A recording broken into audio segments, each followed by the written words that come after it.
Oi pessoal, sejam bem-vindos. Exercício 16 da playlist de estruturas algébricas. Queremos verificar se o subconjunto C das matrizes de ordem 2 e entradas reais, onde o elemento da segunda linha e segunda coluna é diferente de zero sempre, é um subanel do anel das matrizes de ordem 2 e entradas reais, considerando mais e vezes aqui as operações usuais de soma e multiplicação de matrizes, beleza? Quem solicitou a realização desse exercício foi um inscrito no canal, Marcelo, a quem eu agradeço.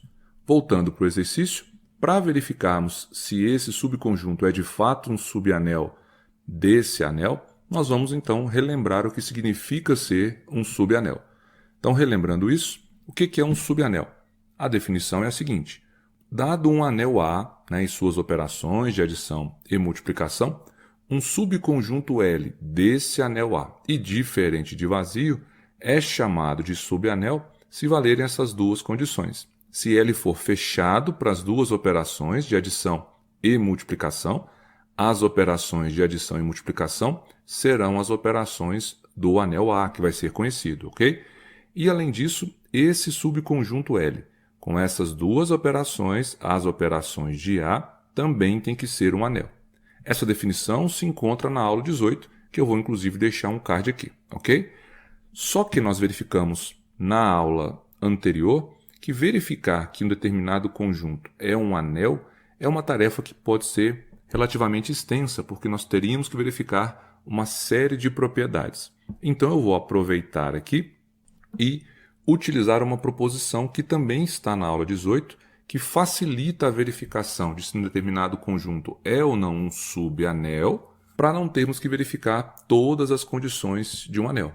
E a proposição garante o seguinte: dado um anel A e um subconjunto desse anel diferente de vazio, esse subconjunto vai ser chamado de subanel, ele será um subanel, se somente se, para quaisquer dois elementos que nós pegarmos desse subconjunto, valer que a diferença entre eles obrigatoriamente ainda está nesse subconjunto, e o mesmo tem que ocorrer com o produto desses dois elementos. Precisa estar também nesse subconjunto, tá?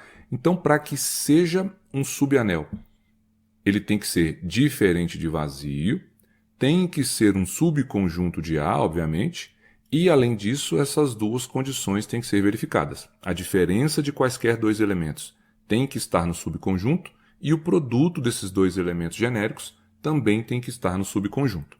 Se uma dessas condições for falsa, já é suficiente para garantir que esse subconjunto não será um subanel, beleza? Então, voltando para o exercício, nós vamos verificar isso através da proposição 1, verificar se é ou não um subanel. Então, é claro que o conjunto M2R é um anel, a gente já sabe disso, das matrizes de ordem 2 e com entradas reais. É claro que esse subconjunto C é de fato não vazio, porque nós temos aqui infinitas possibilidades de valores para A, B e C, que nós podemos colocar aqui na matriz e vai gerar um elemento do conjunto C, ok? E é claro que esse conjunto é de fato um subconjunto do conjunto M2, de entradas reais, porque qualquer matriz com esse formato, A, B, C, 0, é uma matriz que também está no conjunto M2. Então, todas as matrizes que estão em C são tipos específicos de matrizes que são de ordem 2 e entradas reais. Então, são tipos específicos de matrizes que estão em M2R. Então, de fato, C é um subconjunto não vazio de M2. Então, já que isso acontece, para a gente verificar se ele é um subanel desse anel, nós vamos tomar duas matrizes genéricas do conjunto C. Então, eu chamei uma delas de A, então tem esse formato, e a outra é B, também com o mesmo formato. Mas aqui os elementos não precisam ser todos iguais, de uma matriz e da outra. Por isso que eu representei aqui a matriz A com os elementos A, B, C e 0. Os elementos da matriz B são D, F, G e 0 também, porque se são elementos do conjunto C, o elemento da segunda linha e da segunda coluna obrigatoriamente tem que ser igual a 0, e essa informação é importante, tá? E os elementos A, B, C, D, F e G são todos números reais, porque se estão no conjunto C, os elementos que compõem cada uma das matrizes têm que ser números reais. Então, o conjunto C vai ser um subanel do anel M2 se a diferença entre esses dois elementos genéricos ainda estiver em C e o produto desses dois elementos genéricos também estiver em C. É o que a proposição 1, vista no slide anterior, garante para a gente. Então, nós precisamos verificar se essas duas condições são verdadeiras. Se uma delas não for, a gente já tem a garantia que não será um subanel. Se ambas forem, nós temos a garantia que será um subanel de A, ok? Então vamos ver como isso acontece. A diferença entre essas duas matrizes, né, vai ser a matriz ABC0 menos a matriz DFG0. Como nós fazemos a diferença entre matrizes? Relembrando que a diferença significa a soma da primeira matriz com o simétrico da segunda, né? Então isso vai ser A menos D, B menos F, aqui em cima, C menos G, que está aqui, e 0 menos 0, que é 0, que está aqui. Obviamente, A menos D, B menos F, C menos G, que são esses elementos aqui, são elementos reais. Por quê? São diferenças entre números reais. Então, nós garantimos que esses resultados ainda são reais. Então, é claro que essa diferença entre matrizes genéricas de C vai estar em C. Por quê? Os elementos que compõem a matriz são todos números reais e o elemento que está aqui na posição 2, 2, segunda linha, segunda coluna, é 0, com certeza. Então, a matriz que aparece quando nós fazemos A menos B é uma matriz no formato dos elementos que estão no conjunto C. Logo, toda a diferença de matrizes de C vai gerar um elemento que ainda está em C, tá certo? Mas precisamos ainda verificar a segunda condição, que é o que acontece com o produto entre elas. Então aqui está o produto representado, né, dessas duas matrizes genéricas, e como nós fazemos o produto de duas matrizes? Vamos relembrar rapidamente. Nós multiplicamos aqui a primeira linha pela primeira coluna para gerar esse primeiro elemento da matriz resultante. Como nós multiplicamos uma linha por uma coluna? Primeiro elemento com o primeiro elemento, somado com o produto do segundo elemento pelo segundo elemento. Então vai ficar AD vezes BG, que está aqui, ó, na primeira posição. Para encontrar agora o próximo elemento, aqui ainda na primeira linha, nós mantemos a primeira linha e multiplicamos pela segunda coluna. Então vai ficar AF mais B vezes 0. Está aqui, ó, AF mais B vezes 0. Para encontrar os elementos da segunda linha, nós vamos multiplicar a segunda linha da primeira matriz por cada uma das colunas da segunda matriz. Multiplicando pela primeira coluna, vai ter CD mais 0 vezes G, que está aqui. Depois, nós multiplicamos na segunda coluna. Vai ficar CF mais 0 vezes 0, que está aqui.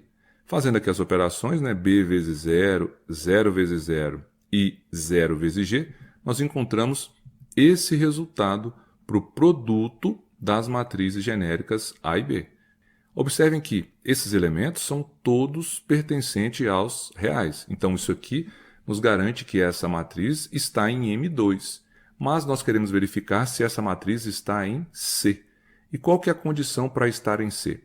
Além de todos os elementos serem reais, que é o que acontece aqui, o elemento da segunda linha e da segunda coluna obrigatoriamente tem que ser igual a 0. Só que o C vezes F, que é esse elemento, né, só é 0 se o C for 0 ou se o F for 0. Só que nem C e nem o F precisam ser nulos, porque o C e o F são elementos que estão o C na matriz A e o F na matriz B, na posição que não é necessariamente o valor igual a 0 para esses elementos. Então, de maneira geral, o C vezes o F é diferente de 0. Ele só seria 0 no caso específico, onde ou o C é 0 ou o F é 0. Então, como C vezes F não necessariamente é igual a 0, significa que esse resultado, que é o produto das matrizes A e B, não está ou não precisa estar necessariamente no conjunto C. Ok? Então, essa condição do que o produto tem que estar no subconjunto não é válida. E é exatamente por causa dessa condição que nós podemos garantir que o subconjunto C não é um subanel do anel das matrizes de ordem 2 e entradas reais com as operações usuais de soma e multiplicação, beleza? Isso encerra o exercício. Só que eu queria ainda fazer uma observação importante. Nós analisamos ambas as condições, testando cada uma na ordem que elas aparecem na proposição. Ou seja, nós primeiro verificamos que a diferença entre elas está no conjunto C e depois fomos testar para a multiplicação. E aí verificamos que a multiplicação, o resultado dela, não está no conjunto C. Só que seguir essa ordem não é preciso. Por quê? Para ser subanel, as duas têm que ser satisfeitas. Então, para não ser um subanel, basta que uma delas não seja satisfeita. Então, se eu intuir que alguma delas já não é válida, eu posso ir diretamente para essa que eu estou achando que não é válida e já testar para ela. Porque se ela não for válida, já é suficiente para garantir que o subconjunto não será um subanel.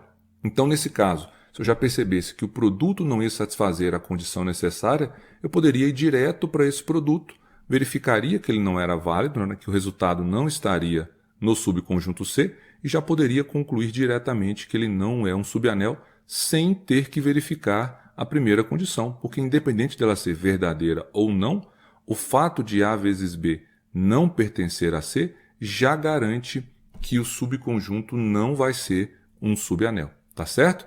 Agora eu encerro por aqui esse vídeo. Espero que tenham gostado e aguardo vocês no próximo vídeo do canal. Valeu, tchau!